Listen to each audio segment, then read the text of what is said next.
Donc je vais vous parler d'un cas qui s'est passé en maternelle. Vas-y, passe. Voilà.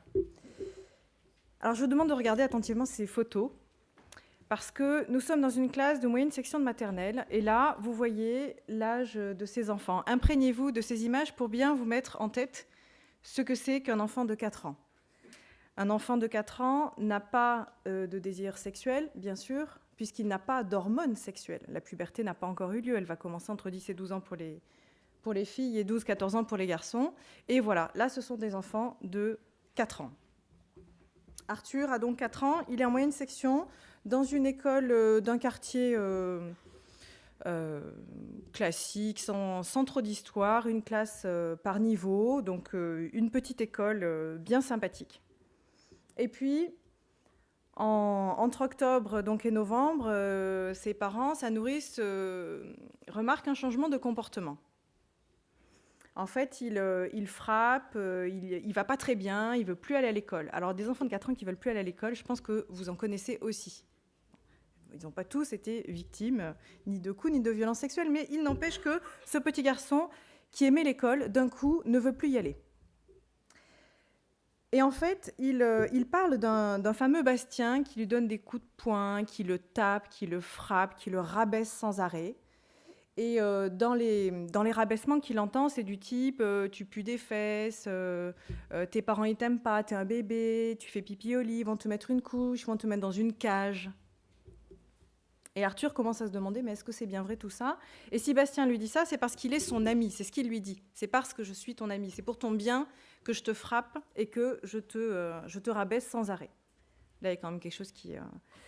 Et donc, Arthur ne va pas bien. Forcément, vous imaginez l'estime de soi, la confiance en soi qui s'effondre. Et les parents comprennent donc qu'il subit des coups.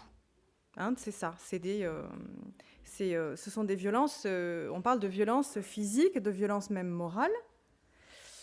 Et il se trouve que ce petit Bastien-là, il a des problèmes, il devrait avoir une aide, vous savez, une auxiliaire de vie scolaire qui soit avec lui dans la classe, mais il n'y en a pas, il n'y a pas eu de poste attribué. Et donc les parents comprennent bien que ce petit garçon, il a déjà des problèmes personnels et donc ils veulent être quand même à l'écoute aussi de ce Bastien et ils n'accusent pas tout le monde. Donc ils font courrier aux maîtresses en disant voilà, on comprend bien qu'il manque une AVS pour Bastien, mais il n'empêche que nous, Arthur, il ne veut plus aller à l'école. Qu'est-ce qui se passe? Ouais, merci. Je vais poser ça. Alors, qu'est-ce qui se passe? Eh bien, en fait, ça va crescendo. Les violences, vous savez, dans les violences, il y a des échelles, violences verbale, morale, harcèlement, physique et violence sexuelle. Et en fait, ça va beaucoup plus loin que ça, cette histoire. C'est que un jour, Arthur raconte une agression qu'il a subie dans les toilettes par 5 garçons. Donc là, il y a plus que le fameux Bastien, qui, de force, ont voulu lui descendre le pantalon, lui toucher le sexe, et qui le menacent en disant « si tu ne veux pas jouer », comme si c'était un jeu de baisser le pantalon et de toucher le sexe. Si tu ne veux pas jouer, on te fera mal. On est encore dans cette menace-là. Mais Arthur, lui, il dit à ses parents, je me suis défendu, surtout ne vous inquiétez pas, tout va bien mes parents, l'enfant va protéger ses parents. En fait, ce n'est pas vrai. Arthur, il ne s'est pas défendu parce qu'il n'a pas pu, avec ses 5 garçons, il n'a pas pu se défendre. Et pourtant, il a quand même échafaudé... des situations de défense qu'il aurait pu avoir. Il a dit à ses parents, oui, non, mais moi, j'ai résisté parce que j'avais un bouton à mon pantalon, alors qu'il y en a qui ont des élastiques, et là, c'est plus facile de baisser, mais moi, ils n'ont pas pu. Et puis, j'ai dit, je me suis défendue et tout. Et en fait, il est très, très mal parce que ça s'est quand même passé. Et il a pas pu résister. Et en fait, ses parents le voient parce que, donc, depuis, il a peur. Il ne veut pas rester seul dans sa chambre. Il a du mal à s'endormir. Il refait pipi au lit, il a 4 ans, il était propre déjà, il refait pipi au lit, donc il y a une régression. Et encore une fois, il ne veut plus aller à l'école. Merci. Finalement, les parents vont écouter Arthur en se disant, sans jugement, de justement, tu t'es défendu, tu t'es pas défendu, sans questionnement. Et là, il va raconter. Je vous lis, dans les toilettes, j'ai vu Karl qui mordait la zézette et les fesses de Zoé. Il a pu descendre son pantalon car elle n'avait pas de bouton à son pantalon. Il lui a mis un pic d'arbre dans la zézette et ça lui a fait bobo. Ça a saigné, mais elle a été très courageuse car elle n'a pas pleuré. Je m'arrête là. Le pic d'arbre, les parents ne comprenaient pas trop ce que c'était que ce pic d'arbre. Et puis, en rentrant de l'école, ils ont traversé un parc et il a montré, il dit, c'est ça un pic d'arbre. Et c'était des aiguilles de pin. Donc là, on est sur Karl et Zoé qui ont 4 ans aussi. Et Arthur est très fier de la résistance de son amie Zoé, qui a été très courageuse, qui a eu mal, qui a saigné, mais qui n'a pas pleuré et qui n'a rien dit. Vous imaginez l'état de la maman qui entend ça. Et puis en fait, en continuant à questionner l'enfant, mais raconte-moi comment ça s'est passé, en lui prenant elle a utilisé des albums, la maman, pour parler avec son fils, et lui dit mais non, c'est une blague. Karl, il a mordu la zézette de Zoé, mais il lui a pas mis de pic d'arbre. Non, t'inquiète pas maman. C'est Karl qui dit qu'on peut mettre des pics d'arbre dans la zézette des méchantes. Et ça, c'est pas grave, car c'est des méchantes, donc on a le droit de le faire. Alors là, les parents se sont demandé un petit peu qui était ce Karl. C'est bon, oui. Je vais lire la suite du coup. Je vais aller très vite du coup. Donc il continue. Karl, il racontait ça. Donc Karl racontait qu'il faisait ça à la méchante, car la méchante, elle est vraiment très méchante, 4 ans. Il m'a dit que la méchante habitait à côté de là où Karl passait ses vacances, mais c'était très loin car il fallait prendre l'avion. Donc cet enfant, il passe des vacances loin, on ne sait pas où, et il y a une méchante qui est là-bas, qui organise des tournois avec des enfants, il y a des jeux, il y a des choses à gagner, et elle joue aussi au jeu de la vie avec les enfants. Vous imaginez bien que à 4 ans, on ne joue pas au jeu de la vie, on ne sait pas ce que c'est. Donc cette dame, en fait, les parents ont pu savoir après, réunissait les enfants du village ou du quartier pour s'occuper de ces enfants. Et donc, c'est elle qui les menaçait en disant que si tu pleures, si tu cries, si tu ripostes, je te ferai encore plus mal. Donc c'est Karl qui explique qu'il ne faut pas résister, et c'est pour son bien presque qu'il fait ça, et que du coup, il lui fera moins mal. Mais donc, le petit Arthur, lui, il ne veut pas que Karl revienne à l'école, forcément. Il a peur qu'il recommence à m'embêter moi, mais aussi à faire très très mal. Ça me fait très très mal au cœur. Hein. Regardez, on est vraiment sur une psychologie d'un enfant de 4 ans. S'il touchait à nouveau à mon zizi. Merci. Alors de là, les parents, ils réagissent. La réunion avec le premier courrier avec les maîtresses en avaient parlé en classe, elles avaient repris ça. Mais là, les parents se disent, il y a vraiment un enfant qui est en danger, le nôtre bien sûr qui a été agressé, Arthur, mais surtout Karl. Qu'est-ce que cet enfant vit pour reproduire ça? Les enfants sont de grands imitateurs, il reproduit forcément quelque chose qu'il subit, qu'il voit, etc. Donc ils font des courriers, des courriels au directeur, à l'association des parents d'élèves,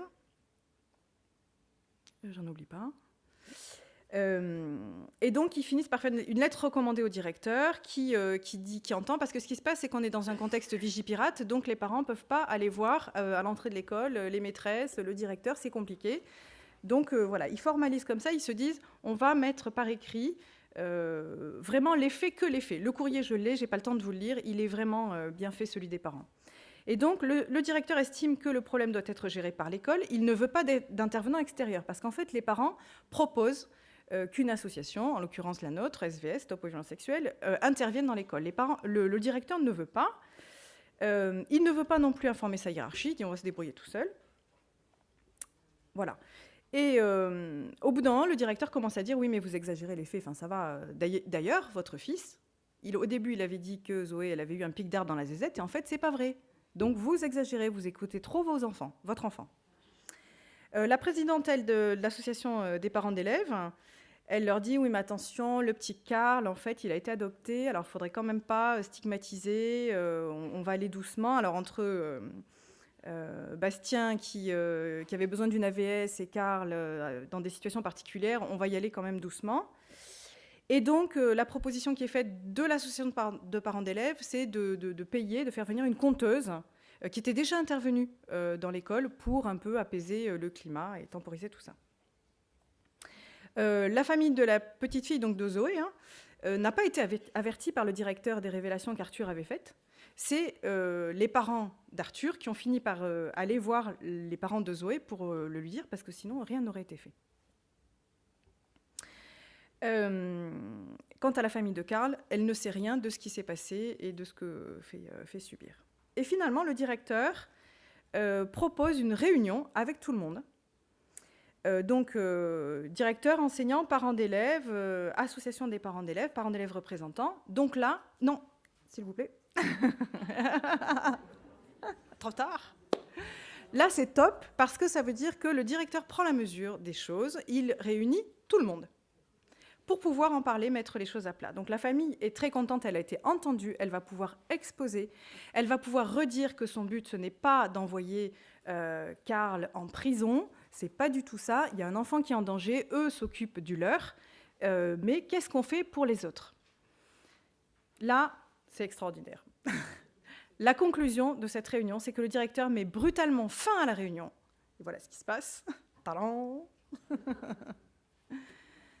Arthur est renvoyé de l'école.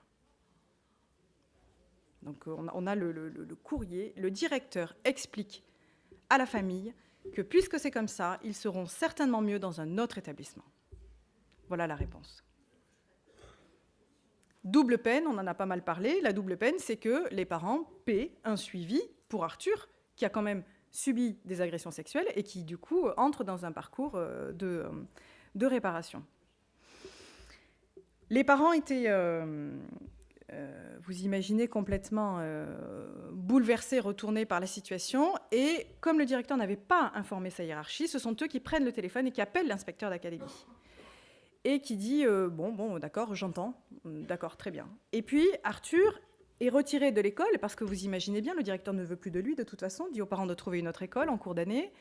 Donc Arthur est extrait de l'école, il faut se débrouiller avec les grands-parents, des systèmes de garde, etc. Il est mis en soins et le directeur fait un signalement à l'inspecteur d'académie pour absentéisme.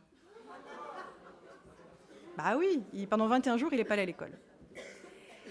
Et l'inspecteur d'académie, au courant des faits par les parents, envoie un courrier aux parents pour les rappeler à l'ordre.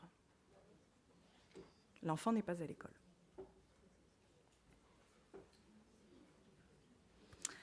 Alors, on voit bien qu'il y a un problème de formation des enseignants, des directeurs, personnel éducatif sur le sujet des violences sexuelles. Et que, voilà, je ne fais pas d'autre proposition que de former largement, y compris les parents, y compris les enfants. On sait que la prévention, c'est de la formation. On part du principe qu'un enfant averti est un enfant qui sait se protéger. Et c'est pour ça que SVS a bâti tout un programme d'intervention, de la maternelle à la terminale, un programme qui soit cohérent pour justement informer les enfants, mais aussi des réunions avec les parents pour les informer sur ce fléau des violences sexuelles.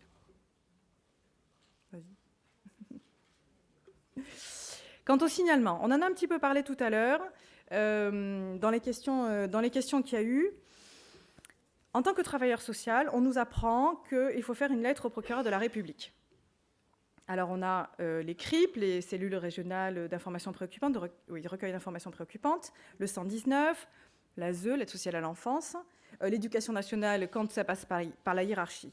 Il n'empêche que j'ai recueilli trop de témoignages de directeurs d'école qui me disaient « mais moi j'ai signalé, j'ai fait une lettre au procureur, j'ai signalé à ma hiérarchie et ça ne bouge pas. Et cet enfant, ça fait 3 mois, ça fait 6 mois et rien ne s'est passé. Il est toujours en danger, les vacances arrivent, il va repartir dans la famille de son agresseur, etc. » Et donc j'ai fini par aller voir les gendarmes et la brigade des mineurs qui m'ont dit « mais non, en fait il faut passer par nous, que les directeurs d'école, quand ils ont un doute, qu'il y ait des faits ou pas, aillent voir, appellent la gendarmerie ou la brigade des mineurs, parce qu'ils disent nous, on va agir immédiatement, c'est-à-dire que l'enquête va être faite tout de suite, et c'est eux qui vont apporter au procureur après des données d'enquête.